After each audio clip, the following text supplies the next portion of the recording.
Welcome to Eat, Drink, and Explore with Cece. Today we are making a steak pot pie. I am making a small batch of steak pot pie and making them in individual ramekins so that we can eat them whenever we want to, and it's not making one big massive one. And I'm keeping it really simple. So what I do have here is I have 2 cups of minced carrots, onions, celery, peppers, red peppers, green peppers that you get from the grocery store in the frozen section. Because I'm just raiding the freezer what we have. I have a half a cup of peaches and cream corn. And I am not making the pastry from scratch. I'm using this puff pastry that I normally keep. I always normally keep puff pastry in the house. So I'm just going to use that as the top. And I got some flour for the roux, some minced garlic, and some salt and pepper to taste. And what I have here is I have a cup of beef broth. That's homemade beef broth.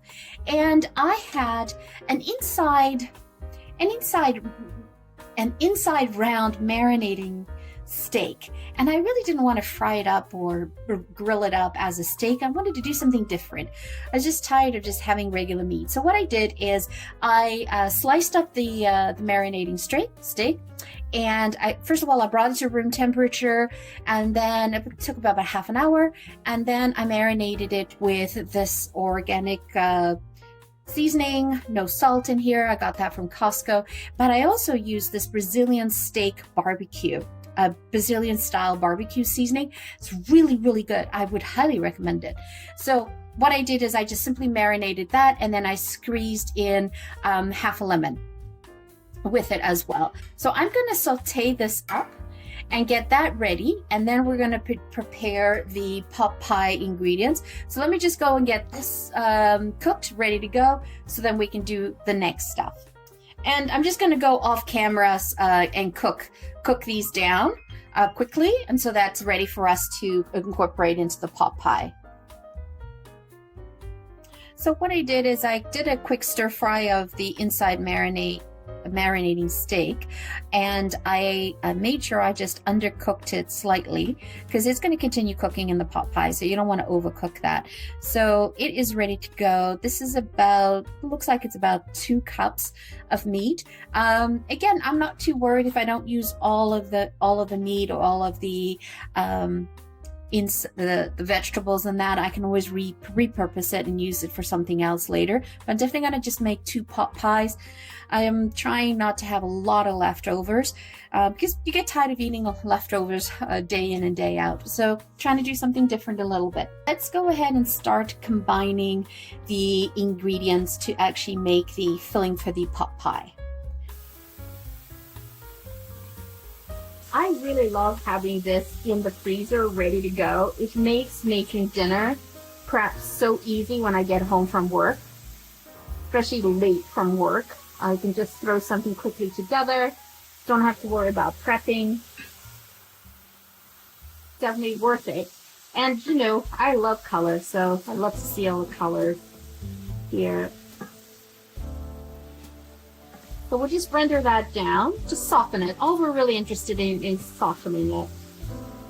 And I'm going to season as I go. And I love to season in layers. We'll put the garlic in at the end because I don't want to burn the garlic. So I'm just sprinkling in salt. And I'm not going to put too much seasoning in here just because the meat is heavily seasoned.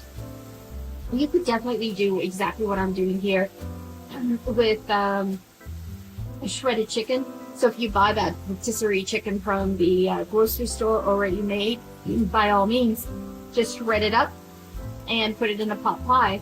I've done that many times. I've also used the Lilydale turkey breast that you can buy in a package. I've shredded that up and used that as well. I love the flavor of olive oil and butter together, so I'm just going to throw in some butter. Let's render that down. Then I'm going to pop in the corn. And I love peaches and cream corn because it's so tender. But summer corn's okay as well. I just have a preference for peaches and cream. Remember, you're going to be putting this in the oven, so you don't want to really cook it 100% because it'll be overcooked. I am just going to throw in the sprigs of thyme, and then I'll just fish those out before I go to put them in the ramekins. I've got minced garlic that I'm going to be putting into the dish, but you could have used pureed garlic, and you could have put that in at the same time as you put in the flour. But what I'm going to do is I am actually going to put in the flour a little bit. And I'm using, you can use 1 to 2 tablespoons of flour. What you're doing is you're trying to make a roux. That's your thickening agent. And it's important to cook down the flour, because there's nothing worse than having raw flour, biting into raw flour. Doesn't that look colorful? It looks so yummy.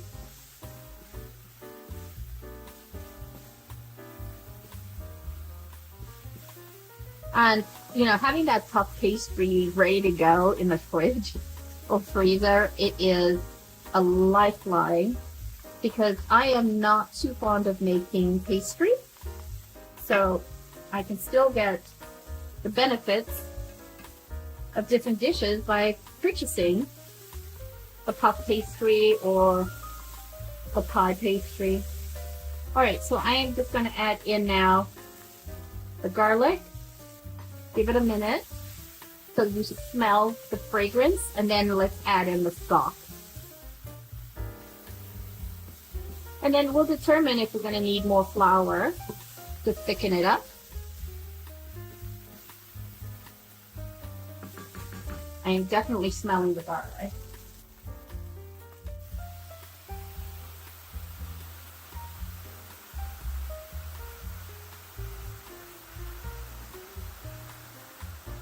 You just get the fond down at the bottom. I'm going to add in a little bit more flour.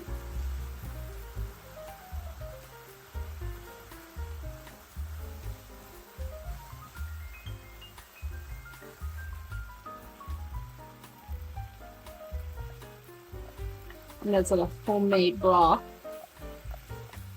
so quite gelatinous.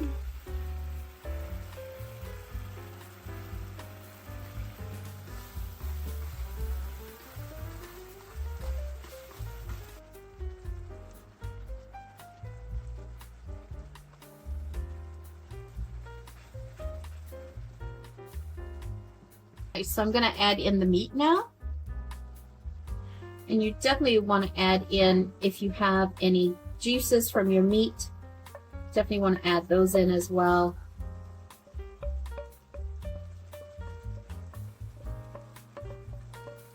Again, the more flavor you can add to your pot pie, the better. So now you know why I undercooked the meat originally, because I'm putting it all together here. Then I'll remove that thyme when I go to plate it. And I'll also take the lemon away. All right, let's move over and get the pastry ready and put these into the ramekins. So I have these 2 ramekins that we're going to make the pot pie in.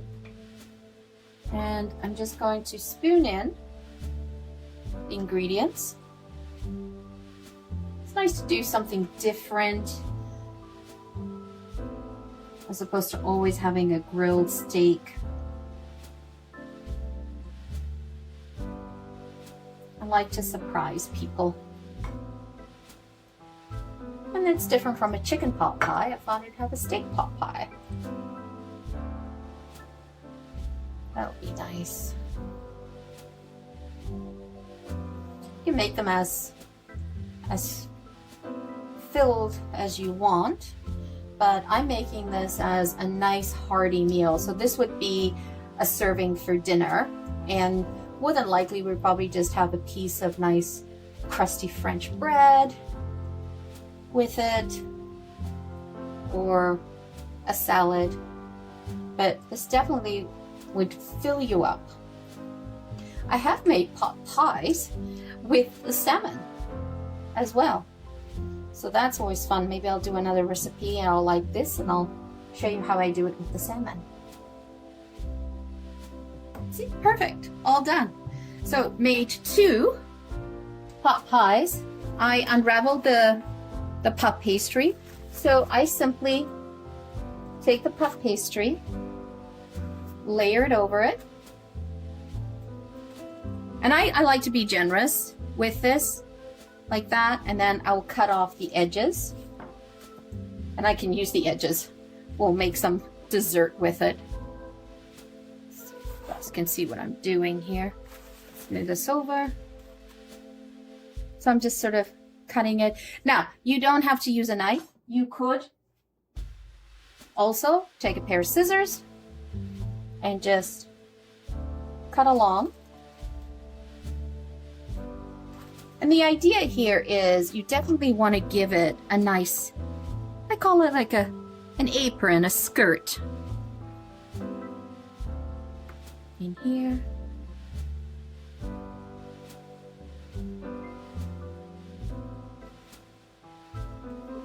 Great. And then I just fold it over. And don't forget to, stove's up, make sure you give it a vent. So,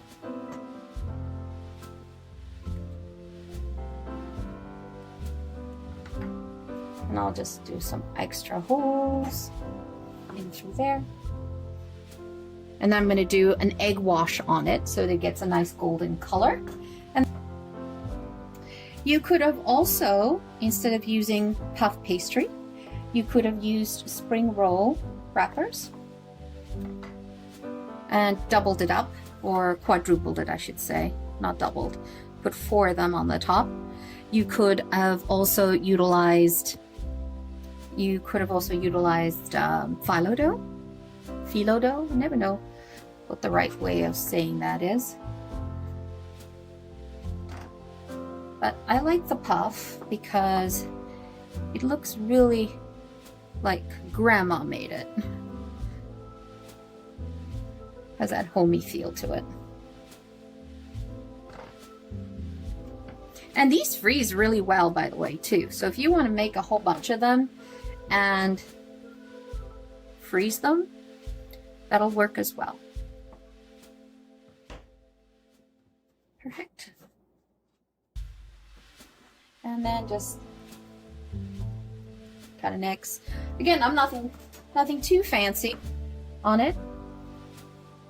But I like the rustic look to it. Definitely like the rustic look. Let's do some egg wash on here now. One of the things that I do is I actually put the ramekins on a tray so that if it does bubble over, it bubbles over in the tray, not in the oven. Makes cleanup a lot easier for me. Look at that, doesn't that look gorgeous?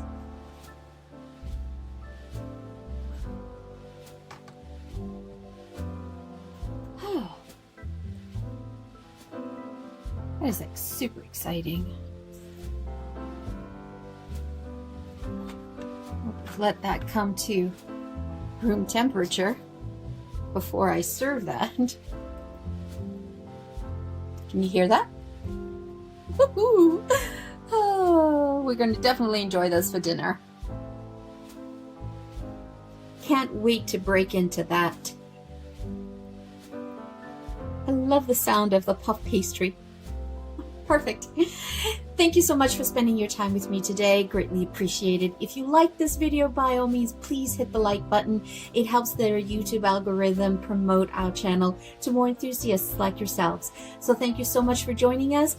And if you like, hit the subscribe button so you can get notified the next time we post another video. Thank you so much. Have a great day. Ciao for now.